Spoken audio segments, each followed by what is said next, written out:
So you've established that your father went into healthcare administration, and it took you a career to figure out what that really is. Right. And it clearly runs in the family, because then your son looked up to you and said, Dad, what exactly do you do? So would you tell our listeners how this runs in the family? When he was 12, he was in my office and he's looking at the business card like Chief Medical Officer.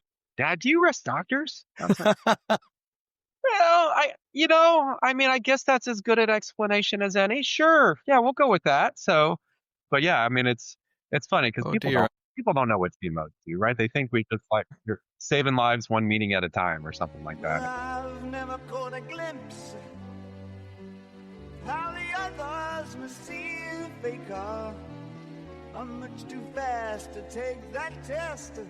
Change it. Turn and face the strain. Hello, and welcome to the Fire Chief Podcast, the only podcast dedicated to the Chief Medical Officer. I am your host, Lee Scheinbart, and this podcast brings you the hottest and most crucial conversations in healthcare and physician leadership right now. Today's guest is Dr. Daniel Handel, Vice President and Chief Medical Officer for the Central Area of Atrium Health in Charlotte, North Carolina, and also Clinical Professor of Emergency Medicine at Wake Forest University. Dr. Handel was raised in Indianapolis, Indiana, and defected to Illinois, where he earned 3 degrees. First, his undergraduate degree, and later in a dual degree program, earned both his master's in public health and his medical degree, all at Northwestern University in Evanston, Illinois. Later, he earned his healthcare MBA from Oregon Health and Sciences University, where he also served on the faculty of the Division of Management, teaching process improvement and value streams. He then went on to become the CMO at Medical University, South Carolina, and later returned to his home state of Indiana and served as a CMO for IU Health. In addition to his current role of VP and CMO at Atrium, Dr. Handel is also the program director for the Healthcare Administration, Leadership, and Management, HALM, ACGME accredited fellowship at Atrium Carolinas Medical Center, only the 3rd accredited program in the country. And not to be outdone, he is the primary editor of the brand new textbook published by the American Association for Physician Leadership, Healthcare Administration, Leadership, and Management, The Essentials, 1st edition. This book features insights from 44 expert contributors and is a groundbreaking textbook that consolidates all of the critical industry knowledge that you need into one comprehensive guide. And not only that, the book has also earned the right to be known as the definitive tool to use in preparation for board certification in HALM, H-A-L-M. So Dan, welcome to the show. Thanks, Lee. Appreciate it. So with your background, I'm beginning to question my very own sanity. Why am I hosting and interviewing you? You should be the host of the show like this. You have the pedigree, and I can't even begin to hold a candle to that work, my man. You are a master craftsman in physician leadership, and I am not worthy of this. So I really appreciate you doing this. No, happy to do it. No, my wife, I have this bad addiction with going to school, and my wife finally cut me off after a while. So it is good to have a partner in life that knows when to cut bait and do things like that. So I didn't mention this earlier, but I did research a little bit about you. And did you spend some time earning a master's in aeronautical science at Embry-Riddle? I did. When I was in residency, like many adrenaline junkies who go into emergency medicine, I had this fascination with becoming an astronaut. And I was looking at the positions in the astronaut corps for NASA who were getting selected, right? Obviously, it's a pretty selective process. And as, spoiler alert, I did not get selected. But I decided, well, I want to, do something to help kind of improve my resume, if you will. And so I got a master's in aeronautical science with a concentration in space studies. And actually, the interesting thing about that was that started my journey in terms of high reliability, quality, and safety, right? So there's obviously a big focus on the aviation industry, which all of us know has been on a long-standing journey in terms of being a highly reliable system. And if you think about the safety of the aviation industry now compared to when it started, those of us in healthcare, we still have a long road ahead of us to even get close to that level of safety and high reliability. Yeah, totally agree. Did you do this by an online process, or did you come down to the Daytona Beach area to do that? No, I did it completely online through Embry-Riddle, and I was a resident at the time, so I only could afford to take one class at a time, and so it was the 5-year journey for a master's degree. So I just kind of slowly chipped away at it. Yeah, no, that's very cool. I mean, Embry-Riddle's about an hour north of me, and Okay, here on the Space Coast, I totally agree with everything you said about high reliability and our leadership development work that we've done here on the Space Coast. We take a field trip up to NASA, nice. and we bring the physicians into the fold of what astronauts think about, what mission control thinks about, what launch control thinks about, and there have been some challenges at NASA, and we use those challenges to express to the aspiring physician leaders, look, safety is number one, and if you're not focused on safety, what are you doing here? Exactly. And that's that. So okay, let's get back to this chief Okay. medical officer stuff. And by the way, I know some people up there at the Space Center, so if you still want to get into it, we can make you a CMO somehow. Okay. That's a hard offer to turn down. I'm not sure I can get my wife to relocate to Florida, but Now, I don't think you should tell your wife until you relocate, because she'll cut you off. We've already established that. yeah, what could go wrong? So So look, I have gotten to know you a little bit, and I already know a little bit about what your father had as an influence upon you. So tell our listeners that sort of origin about the influence your father had with you. sure. So my father, who actually unfortunately just passed about a year ago, was a hospital administrator, not clinical in background. Got his MBA from the University of Chicago, which back in the late 60s was probably one of only a couple healthcare focused MBAs before all of us know of all these healthcare MBAs out there currently, or MHA programs. So, as I was growing up, my dad, I was like, well, I know he kind of works in a hospital, but he's not a doctor. And I never quite understood what he did.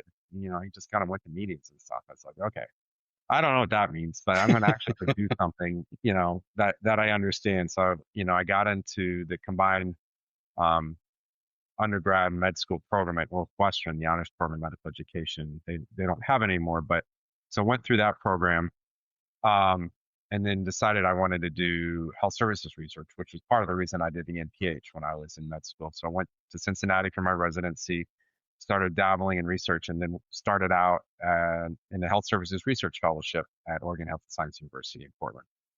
And about 6 months into that program, my chair at the time, Jairus Hedges, said, hey, we're going live with this thing called Epic. You want to help me? Like, sure, why not? So that was basically, unbeknownst to me, the beginning and the end of my health services research fellowship, and kind of went through the Epic Go Live. Kind of as a research fellow, they got a really good deal on me. I became the de facto ED medical director.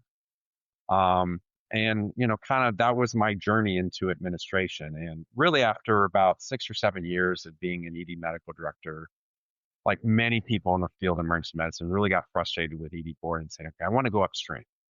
Realizing that ED boarding is not an ED issue, it's a hospital issue, saying, okay, how can I put myself in a position to help improve the throughput of patients in the inpatient hospital setting? And was fortunate to get selected for my first CMO job in Charleston, South Carolina, at the Medical University of South Carolina. And that's kind of how I got to here. Hey, that is a great origin story. I have to ask, so what was your go live experience like?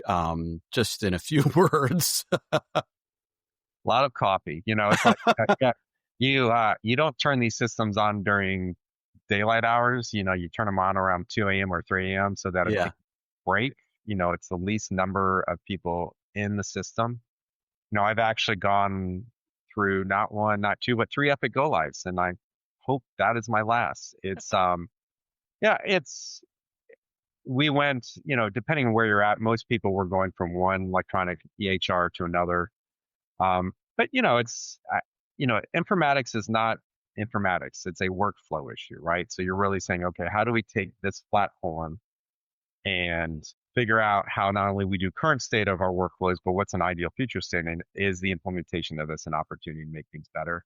And I think, without going down the AI rabbit hole, I think it was funny because I remember back in 2006 in my first Epic Go Live, people were like, well, I'd like to walk around and have microphones in the ceiling, and I would just talk out loud and it would write my note. Well, guess what? That's what we're doing now, right? So things that were pie in the sky almost 20 years ago it's just now commonplace where, there's opportunities of the days of people laboriously typing their notes, spending hours after their shift, after their clinic, after their hospital day, where there's huge opportunity to really kind of minimize the keyboard time or the pajama time after hours to get people's work done, which is exciting, right? So, I mean, when you think about EHRs, I kind of looked at it at the time of, you remember those IBM PS2s, the double floppy disks, we have finally started to evolve past that to something that is more user friendly.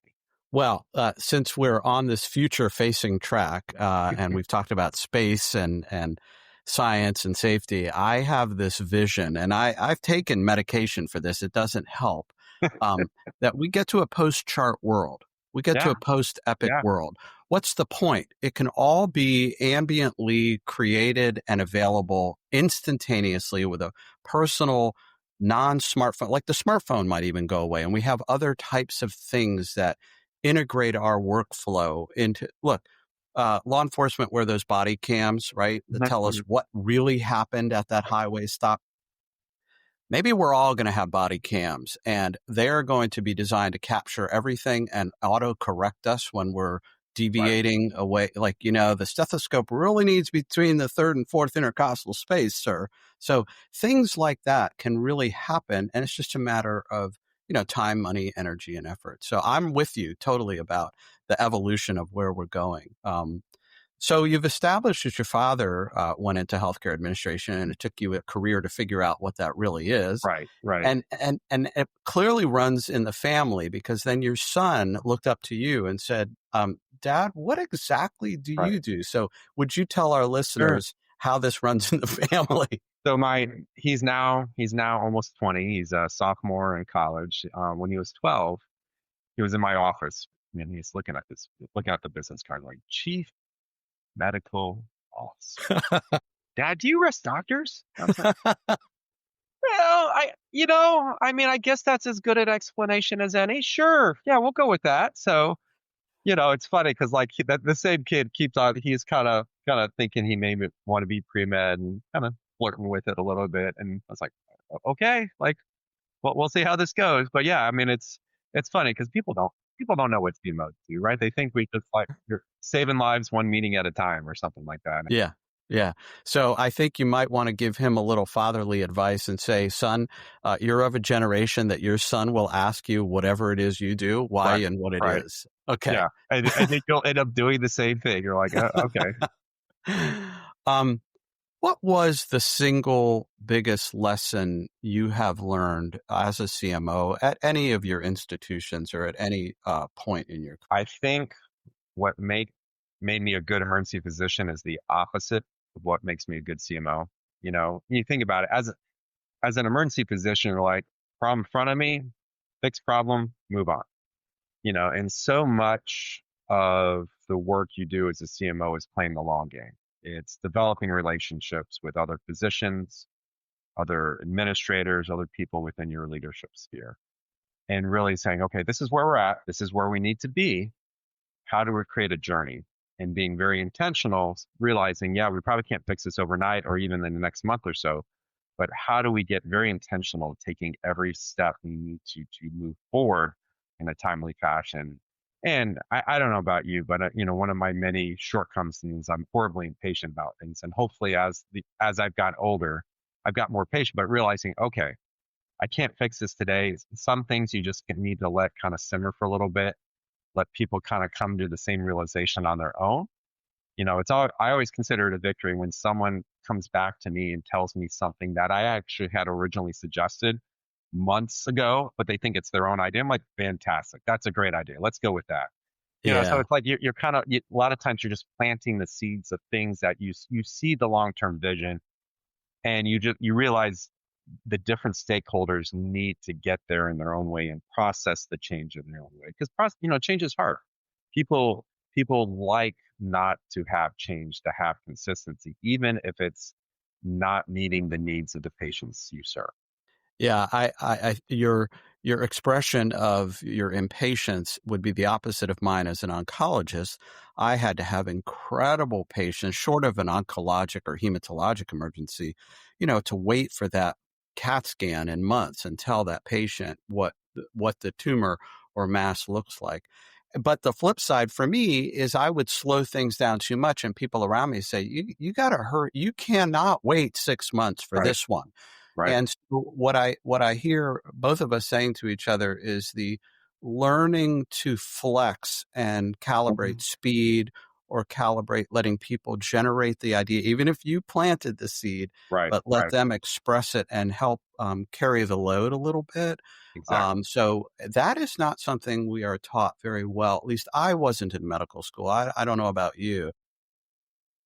You got to be a competent physician. You got to know these things. You got to act. You got to, see one, do one, teach one.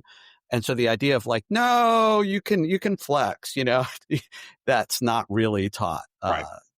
So, so you collaborated on this major project with AAPL, the publication of the textbook, which I don't want to repeat the title again because it's kind of it kind of gets stuck in the throat, Yeah. You could thank the ACG me. I mean, I didn't come up with the title. I mean, and you're like, HALM. What is HALM? Is that like a meditation or? What the home? Yeah. So, What was your primary motivation for this? Sure. So I was a little late to the game, realizing that the ACGME had created this fellowship, and I stumbled upon the fact that they were writing a board exam. And so I got involved in writing test questions for the exam itself, and I continue to do that. And I realized the first time around when we were writing questions, there's no textbook, right? So in oncology, you have probably a couple textbooks that are considered like I still have them over my shoulder. They are the gold standards in terms of HEMOC. Same thing in emergency medicine, right? And it's fascinating when I talk to or listen to some of the people who were the original textbook editors. They kind of went through the same thing, saying, okay, we have no textbooks, right? So all of us writing test questions. I don't know if our patients want to hear that we never had books. We're getting there, right? We're getting along. But obviously emergency medicine has been around for several decades. So we obviously have a board certification exam. We have textbooks. But for the HALM exam, the first time around, all of us were just looking stuff up from multiple resources. And the fascinating thing is the first time people took the exam in November 24, the pass rate was 75%. And I'm sure a lot of people are like, well, I don't know what to study. Or they're like, well, I'll just kind of wing it, see what happens kind of thing. And so I think it behooves us as a profession to really get increasingly intentional on how do we set our current and future physician leaders up to succeed.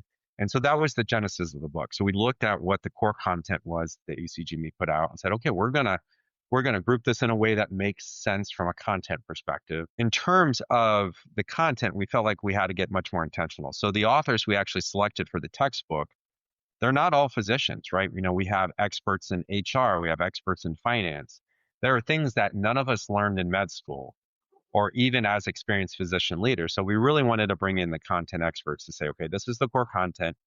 This is what we feel like are the salient topics you need to review in for your exam. Now, it's going to be really interesting to see. The next exam is in November, 2 months from now, to really see those who are taking this year, have we set them up better? And the common feedback I'd get from people when they get the exam or get the textbook after they've taken the exam is, I wish I had this textbook when I took the exam the first time. So, yeah.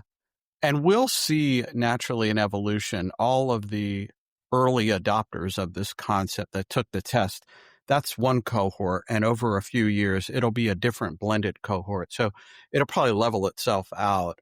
Let me ask you, have you been thinking, or do you have thoughts now about why these things are not exactly taught in our GME environments, our undergraduate medical education environments, and what we might think we should do about it? It's a good question. And the question is, should all of us coming out of med school have some kind of basic management knowledge, right?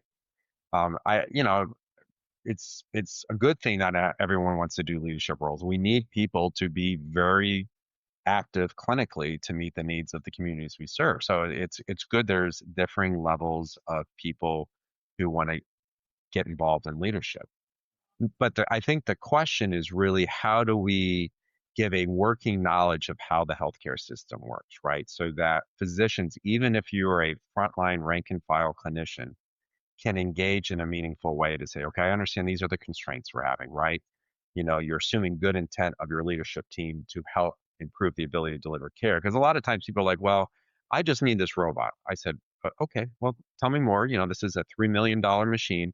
Well, I have this one procedure I want to do once a year. I was like, so you think it's a good idea to buy a $3 million machine to do one procedure a year? Let's talk through that. If we spend $3 million here, what does that prevent us from spending money elsewhere to help, deliver care? So it's really trying to, I think the more we can give that basic knowledge to physicians, they can be more effective advocates of how we deliver care, understanding how to communicate in a impactful way or in an effective way. Yeah, and this debate's going to go on longer than this podcast in the halls of academia. And I spent a lot of time with medical students, and I spent a lot of time with physician executives like yourself. The difference between today's students and you and I is night and day. Men are from Mars and women are from Venus. Well, students are from a totally different planet than you and I grew up on, and they go through the education that prepares, and not all schools, but prepares them for the 1980s or 1990s of medicine, and yet the ecosystem is wildly different.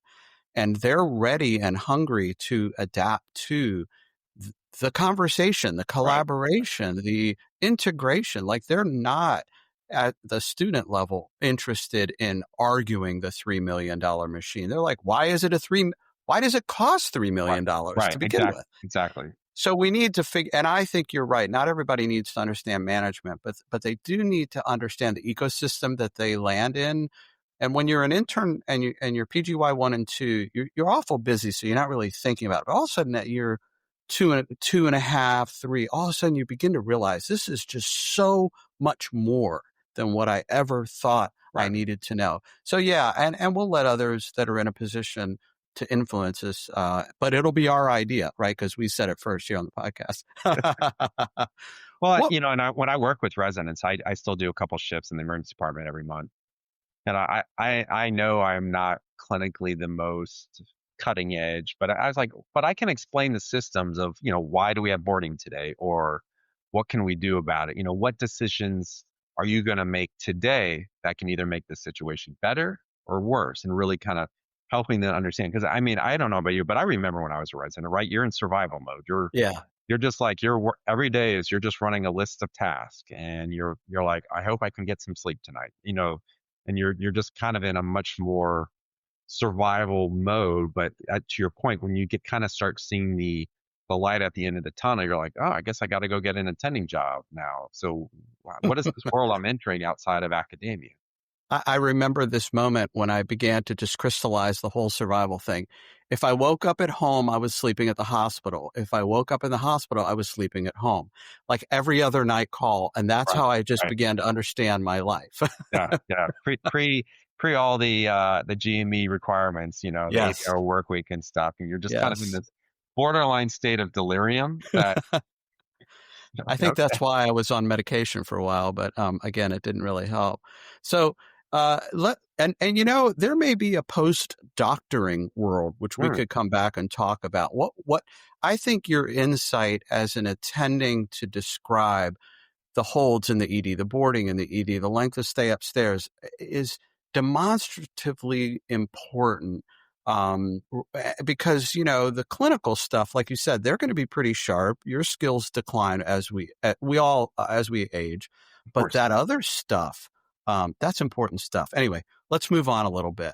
What do you worry about the most in medicine or healthcare? What keeps you up? I think the pandemic really exposed our weaknesses as a healthcare delivery system in terms of we still continue to be very reactionary in how we deliver care, right? And there is not the investment in preventive health. In preventive health. Right. In terms of how do we look at creating healthy lifestyles for people early on? We don't consistently across the board have the primary care access we need, and that you can go down the tangent of how should we set up primary care for the future to improve access, right? It's not only a physician only model, it's the team of APPs, of community workers, but we have not as a society really thought about how do we get proactive in the health of our communities, right? It continues to be a model that rewards procedures, interventions, high complexity things. And depending on the payer market of your region, there are differing healthcare systems respond in kind to what the payers will support. And how do we continue to evolve that? It's kind of, you're going from a fee for service to a value-based model, and a lot of us are kind of straddling both lines. And now the question is, how do you live in both worlds, and how can we continue to march forward towards a more value-based model, which is ultimately the only way that healthcare can be sustainable over time. I love the future-facing thoughts that you're sharing with us, and so I'm gonna keep digging into it with you. So, and I agree with what you said, but here's the philosophical issue. Value-based care is dependent on that upstream management of health and wellness and well-being. And some would argue that is a public health issue. And others, like you say, straddling, hospitals are leaning into this. Healthcare systems are leaning to.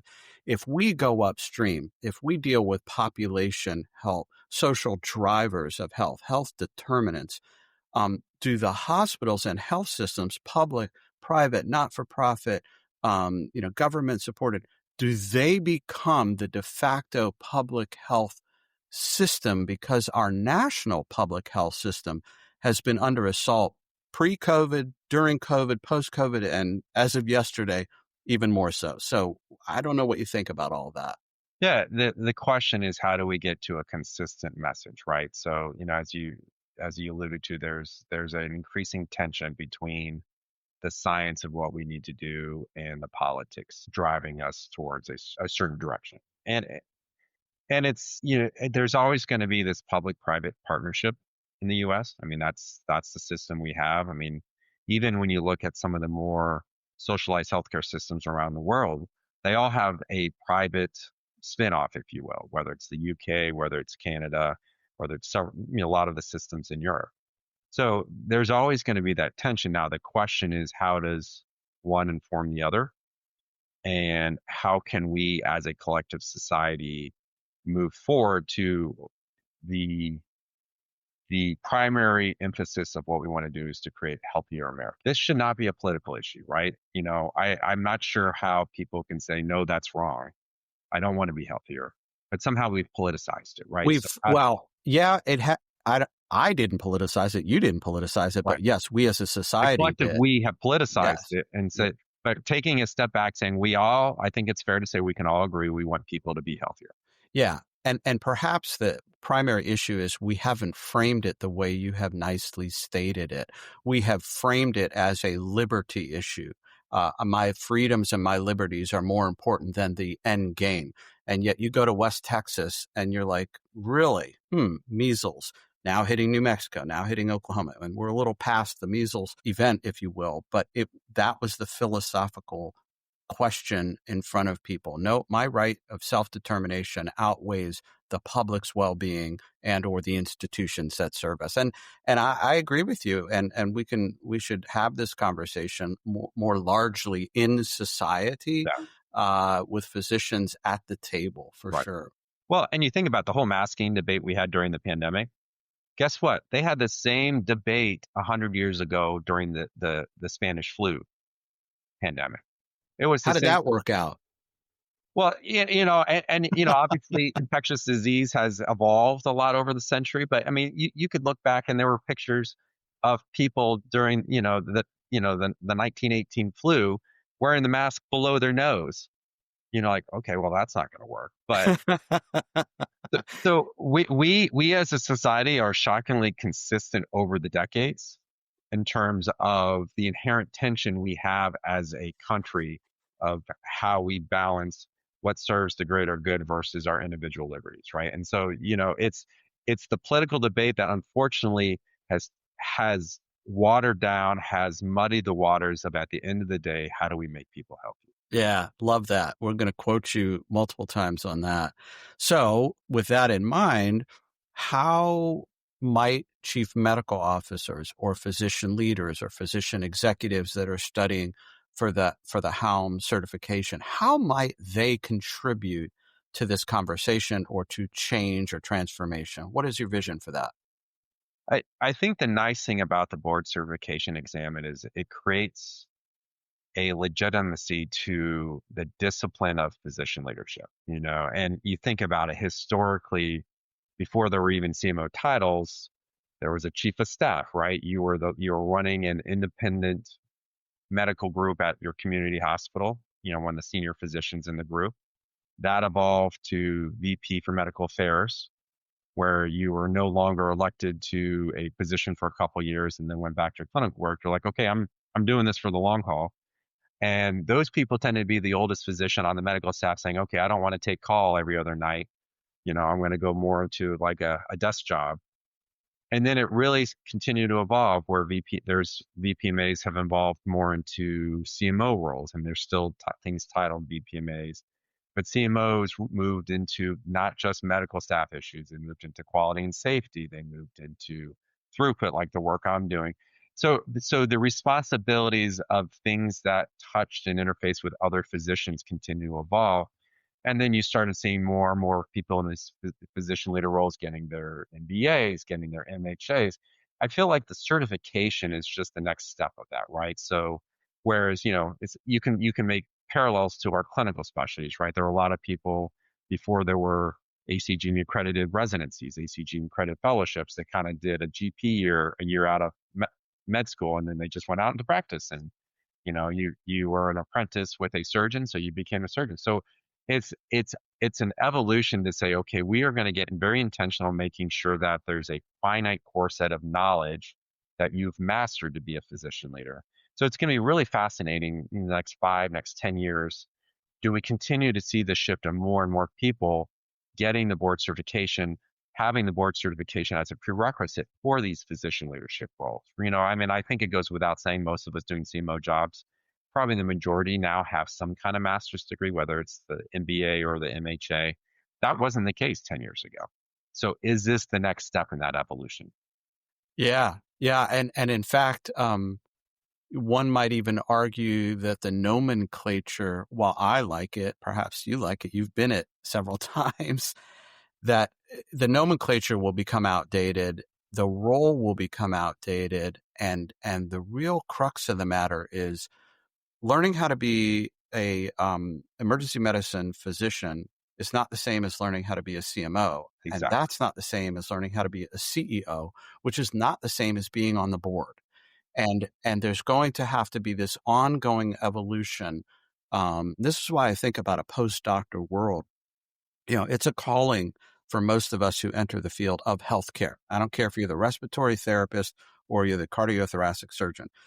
But it is becoming more vocational in sort of that task. Remember, you talked about our task list when we were interns, and these going to have so much more technology helping us with our task management and pushing us towards quality, safety, improvement, which is the goal. But it may become more vocational, and that the calling is to go up a level and to go up a level, right, and to keep going up a level. And maybe your children or my children, as they think about a career in medicine, might think to blend what your father did, what you did, and what your son might do. I want to run the health system at a level where I understand health, wellness, society, et cetera, et cetera. Now that's rainbows and unicorns, but I like to think like that. Well, and there's, if you look at the U.S. News and World Report list of top hospitals, the majority are run by physicians, and there's been studies that the more you have physicians in leadership roles like that, you have improved quality outcomes, so there's something to be said about having that clinical voice. And I think nursing as a profession is much further along in this journey than we are as physicians. Years many years before we even started thinking about this, that started developing these leadership pipelines for their nurses to go from a bedside nurse to a nurse manager to a director to associate CNO to CNO and beyond. So with the certifications to match that. And so I think hopefully we can catch up as physicians, as physician leaders, to really continue to elevate that clinical perspective in terms of the leadership ranks. Yeah, that right on. And first rule of being an intern is never yell at a nurse. They will ruin your day. No. It will just ruin you. I had one of my attendings in med school. He said, your first month as an intern, if an experienced nurse asks you, doctor, do you want to do this? 95+% of the time you say, sure, that sounds like a great idea. Yes. Because you have to have the hubris. It doesn't matter if you went to med school, but to have the hubris to recognize and respect experience. Yeah. That's a brilliant lesson for all you young listeners out there. Yes. Yeah, they so tell you what to do. It's not a suggestion. It's really more a recommendation. It's kind of like when your wife tells you not to do something. So listen, here's a provocative idea. Maybe we should take our non-clinical partners, the people that you and I work with that are very skilled in executive management, and they have their own leadership principles, but they never studied medicine. They didn't practice at the bedside. Maybe maybe we should offer the reverse. And I know some universities do this, but we should scale this.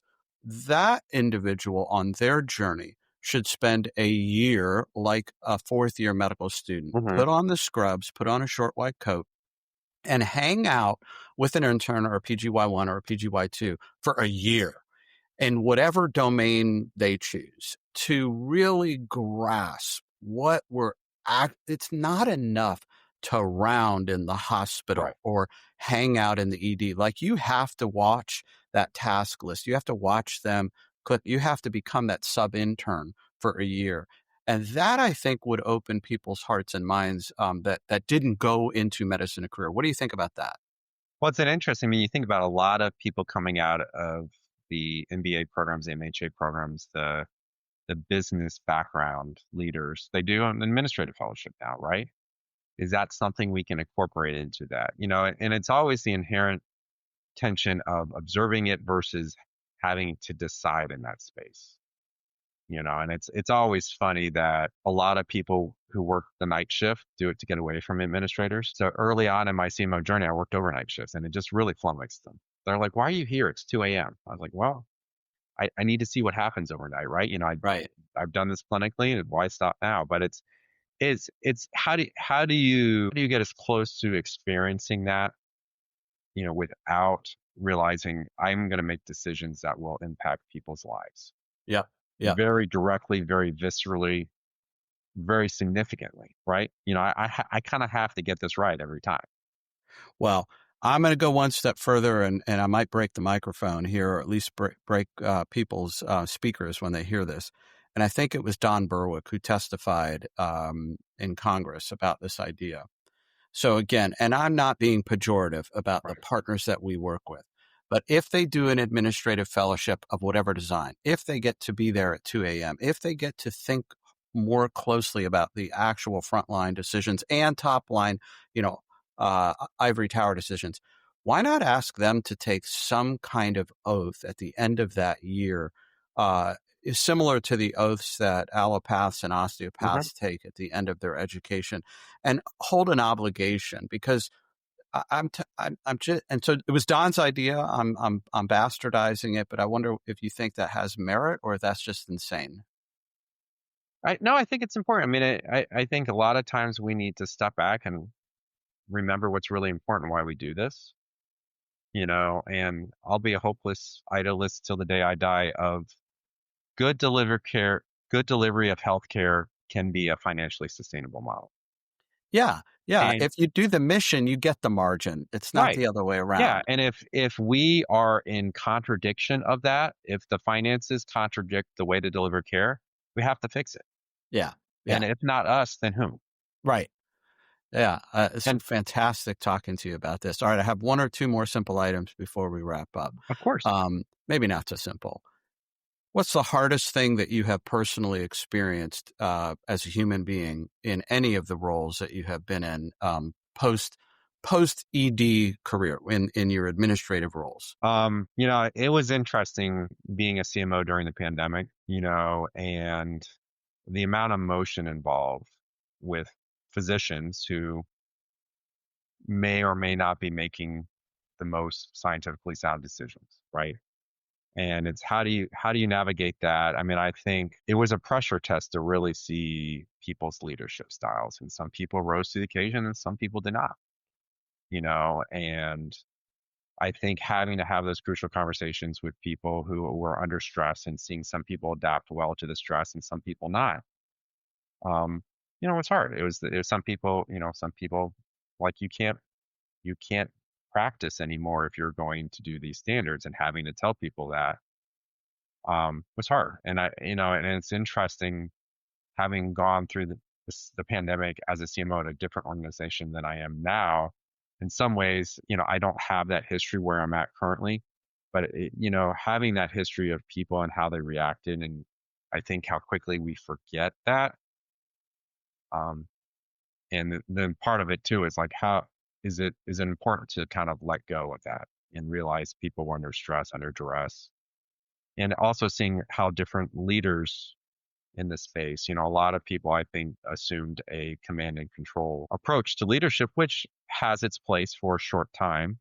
But how do you transition out of that? And seeing some people unable to let go of that from a leadership style perspective, and seeing the detrimental consequences that I think was hard for me personally, and saying, okay, we need to move past this now. This is not the model that makes sense for the long term. And it's just, some people just, it kind of, the pandemic unfortunately broke some people, and it's like they didn't come back from it, even if they were physically fine, and either from a health perspective, but emotionally, I think it broke some people. And I think that's the hardest thing to really kind of navigate moving forward. Yeah. I spent a lot of time with people in my life to reflect on this, and it is very much analogous to being on a tour of duty in the military or in law enforcement or first responder life, where something just really takes everything out of you, even if it's the one thing that you always wanted to do. And how do you come down from the crisis? And that, part of the Fire Chief podcast is teaching leadership, teaching crisis leadership. We probably haven't spent enough time on how to come down and how to take that requisite time to be ready for your next tour of duty. So thank you for sharing that. It's tough stuff to talk about. It's how do you reflect on it? How do you grow from it? There's, if you believe in stoicism, right? There's always learnings from failure or from obstacles, and really trying to take a step back and reflect to say, okay, there's so much to be grateful for. Realizing, things can always be worse, and we get so wrapped up in the day-to-day, the firefighting of what we do, but really trying to take a step back and say, it's also important to celebrate what's going well. And how do we recognize all the great work people are doing? Saying, yes, we always have opportunities to get better, but really being appreciative and grateful for all the other great things that people are doing, in spite of all the many challenges we face moving forward. Well said, my friend. Like I said, you should be doing the show, and I should be the guest. You've got the pedigree. Thank you so very much for being on the show, and thank you for the monster effort of the textbook. Yes. And the attempt to create a definitive path for physician leaders in healthcare and in the future. I'm very excited and energized about the things you have thought about and what you've shared with our listeners.